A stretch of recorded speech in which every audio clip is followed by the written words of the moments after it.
যে মানুষটা আল্লাহ এবং আখিরাতে বিশ্বাস করে সে কি মনে করে যে রিজিক আল্লাহর কাছ থেকে আসে, তাই এটা মনে করেন?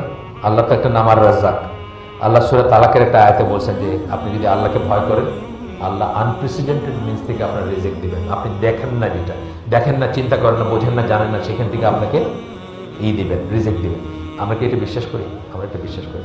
অ্যাভারেজ মুসলমান এটা তার বিশ্বাস করে না। অ্যাভারেজ মুসলমান মনে করে ইটালি খাওয়ায়, আমেরিকা খাওয়ায়, বুঝছেন না, রেমিটেন্স খাওয়ায়, এখানে অ্যাভারেজ মানুষ আর আল্লাহ খাওয়ায় এটা বিশ্বাস করে। তাহলে কি ওয়ার্ল্ড ভিউটা আলাদা? আপনার ইসলামে হলে, আপনি মুসলিম হইলে, ইসলামী হইলে, চিন্তা চেতনা থাকলে আপনি এক ধরনের দেখতেন জীবনটাকে, আর অমুসলিম ওয়ার্ল্ড ভিউ যখন আপনার হবে তখন আপনি আরেক রকম দেখবেন জীবনটাকে। এইটাই হচ্ছে সমস্যা, মূল সমস্যা, যে জন্য আমরা তাড়াতাড়ি ছেলে মেয়েদেরকে বিয়ে দিই না। কারণ আমরা মনে করি খাবে কি, খাওয়াবে কি, চলবে কেমনে। অথচ আমরা এটা খেয়াল করি না যে আমাদের বাসায় ধরেন 3জন 4জনের যদি একটা মেম্বারের ফ্যামিলি হয়, সেখানে যদি আমরা একটা কাজের মানুষ রাখি তাহলে কি হয়, একটা এক্সট্রা প্লেট পড়ে। আপনি দেখবেন এই 4জনের থেকে কিন্তু আরেকজনে খাওয়া হয়ে যাচ্ছে, আলহামদুলিল্লাহ, বরকত হয়। এইভাবেও চিন্তা করে আপনি আপনার ছেলের জন্য একটা মেয়েকে ঘরে আনতে পারতেন, যে না হয় একটা এক্সট্রা প্লেটই পড়বে, সহজ করতে পারতেন, তাই না? একটা এক্সট্রা প্লেটই পড়বে, রিজিকের মালিক আল্লাহ নিশ্চয়ই একসঙ্গে কাজ করবে।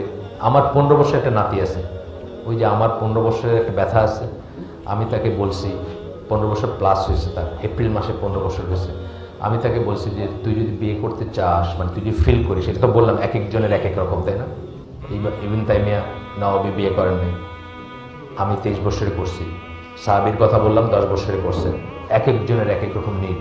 আমি তাকে বলছি যে তোর যদি প্রয়োজন হয় তুই আমাকে বল, আমি তোর বিয়ের সমস্ত খরচ বহন করবো, আমি তোর বিয়ের ব্যবস্থা করবো। এবং ওরা আলাদা অ্যাপার্টমেন্ট থাকে পাশেই, আমি যে ঘরটায় থাকি, আমার ওয়াইফ আর আমি একটা বেডরুমে থাকি। একটা বেডরুমে খাওয়ার রুম বানাইছি, আর 2টা বেডরুম খালি, বুঝছেন না? মানে একটা বেডরুমে আমি থাকি, একটা খাওয়ার রুম বানাইছি, সরি 4 রুম, আর একটা তো ড্রয়িং রুম, আর একটা এই হচ্ছে ড্রয়িং ডাইনিং আছে আলাদা, আর একটা একদম খালি পড়ে থাকে, কেউ থাকে না ওখানে, অ্যাটাচ বাথ আছে। আমি ওকে বলছি যে তুই এটাতে থাকবি, যতদিন তুই উপার্জন না করিস, তোর খাওয়া দাওয়া, তোর বউয়ের খাওয়া দাওয়া আলহামদুলিল্লাহ আমি খাইলে তুই খাবি, বুঝছেন? এভাবে চিন্তা করবেন যে আমি তো খাওয়ানোর মালিক না, আমি কাউটা খাওয়াই নাকি। এইখানেই ওয়ার্ল্ড ভিউটা আলাদা। আমি চিন্তা করি কেউ একজন খাইলে আমার খাওয়াটা কমে যাবে, আর মুসলমান চিন্তা করতো কেউ একজন খাওয়াটা তো মুসলমানরা, আপনি দেখবেন আল্লাহ রাসূল সাল্লাল্লাহু আলাইহি ওয়াসাল্লাম যখন নবুয়তের প্রথম বাণীটা পাওয়ার পরে আসলেন, খাদিজা রাদিয়াল্লাহু আনহা তাকে কি বলছেন যে তুমি, খাদিজা রাদিয়াল্লাহু আনহা তাকে কি বলছেন যে তোমাকে আল্লাহ কষ্ট দিবেন না, তোমাকে খারাপ কিছু পাবে না, কারণ তুমি ভালো মানুষ। ভালো মানুষের কোয়ালিটি কি বলছেন?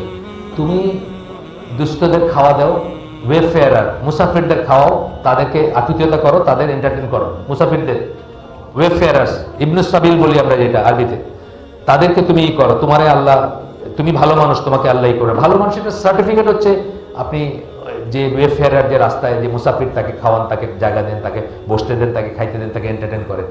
তারা তো চিন্তা করেন না যে আমার রিজিক কমে যাবে, আমার ঘরে কি আছে এটাও চিন্তা করেন। একটা রুটি আছে, ঠিক আছে, হাফ করে খাবো, এবারও চিন্তা করছেন। আজকে আমার এই নাতিটা যদি একটা ব্যভিচারে লিপ্ত হয়, আমি তো সহ্য করতে পারবো না এটা। আমি তাকে বলছি যে তোমার বয়স 15, তোমার 15 হচ্ছে, আমি রিগ্রেট করি যে আমার কেন 15তে বিয়ে হয়নি। তুমি যদি মনে করো তোমার দরকার, আমি অফিসিয়ালি বলছি, তোর বাপ যদি রাজি না হয়, ছেলের বিয়ের জন্য বাপের ওয়ালিদ মাস্ট না, তুই আমাকে বলবি, আমি তোর বিয়ে দিব, এখানে থাকবি, যতদিন তোর উপার্জন না হয়, আমি যদি খাই তুই খাবি, তোর খাওয়া দাওয়ার চিন্তা, তোর এবং তোর বউয়ের খাওয়া দাওয়ার চিন্তা করতে হবে। জিজ্ঞেস করে দেখেন, মনে চিনে আমার নাতি, জিজ্ঞেস করে দেখেন বলছে কিনা, ওনার চিনে, এখানে আরো আছে যারা চিনে। আলহামদুলিল্লাহ, মানে আল্লাহ আমাকে এটা করাইছেন, এবং আমি এটা করতেই থাকবো। কারণ আমি হিটলারের মতো করেই বুঝছি যে আমাদের সময়, সম্পদ, শ্রম, মেধা ড্রেনের মতো প্রবাহিত হয়ে যাচ্ছে শুধু এই কাজটা না করার জন্য, ঠিক মতো সময়ে, প্রপার সময় না করার জন্য। কত এই যে ইয়াং এখানে যারা আছে ইউনিভার্সিটিতে, কলেজে পড়ে, জিজ্ঞেস করেন যে দিনের, তাদেরকে জিজ্ঞেস করেন মানে কি, নামবিহীন সার্ভে করেন যে দিনের কত অংশ সময় তারা এইসবের চিন্তা ভাবনা দিয়ে কাটায় না। সিনেমা দেখা, নাটক দেখা, পর্নোগ্রাফি দেখা, মানে মেয়েদের সাথে আড্ডা মাইরা, গপ্প কইরা, মেয়েদের গপ্প কইরা, ফোনে কথা বললে কত সময় জীবনে কাটাইতেছে না। আচ্ছা, তো এখন কথা হচ্ছে যে যখনই আপনার ইসলামী ওয়ার্ল্ড ভিউটা থাকলো না, তখন আপনি কি দুনিয়াকে প্রায়োরিটি দিবেন, দুনিয়া। তখন আপনি চিন্তা করবেন যে আপনার কিভাবে খাবো, কিভাবে বাঁচবো, কিভাবে গাড়ি হবে, কিভাবে বাড়ি হবে, এইগুলো প্রায়োরিটিতে চলে আসবে। কারণ আপনার ছেলেটা যে জাহান্নামী হচ্ছে এটা তো আপনার মাথায় নাই। আপনি যে তাকে জাহান্নামের পথ দেখাইছেন, কারণ আপনি আখেরাতে বিশ্বাস হারাই ফেলছেন এক ধরনের করে, অথবা থাকলেও আপনি মনে করতেছেন আচ্ছা যাও বয়স টয়স বাড়ুক তবে দেখা যাবে, আমার বয়স 80 হোক, ছেলের বয়স 30-35 হোক, তবে দেখা যাবে কি করা যায়। জাহান্নামের চিন্তা আপনার মাথায় নাই, জাহান্নামের ব্যাপারটা পিছনে চলে গেছে। আচ্ছা, এরপরে আমি বলছি যে এটা একটা কারণ যে যখনই আপনি আখেরাতকে কম ইম্পর্টেন্স দিবেন, রিজেক্টটা আল্লাহ খাওয়া এটা মনে থাকবে না, বা যারে বিয়ে দিবেন তার এবং তার বউয়ের রিজেকও আল্লাহ ব্যবস্থা করতেছেন এটা মনে থাকবে না, তখনই কিন্তু আপনি ওয়ারিড হবেন। ছেলে আগে নিজের পায়ে দাঁড়াক, নিজে উপার্জন করুক, আগে বাড়ি হোক, আগে গাড়ি হোক, আগে ওই লাখ টাকার কমিউনিটি সেন্টারের ভাড়া দেওয়ার হোক, মানে ক্ষমতা হোক, তবে বিয়ের কথা চিন্তা করা যাবে। আচ্ছা।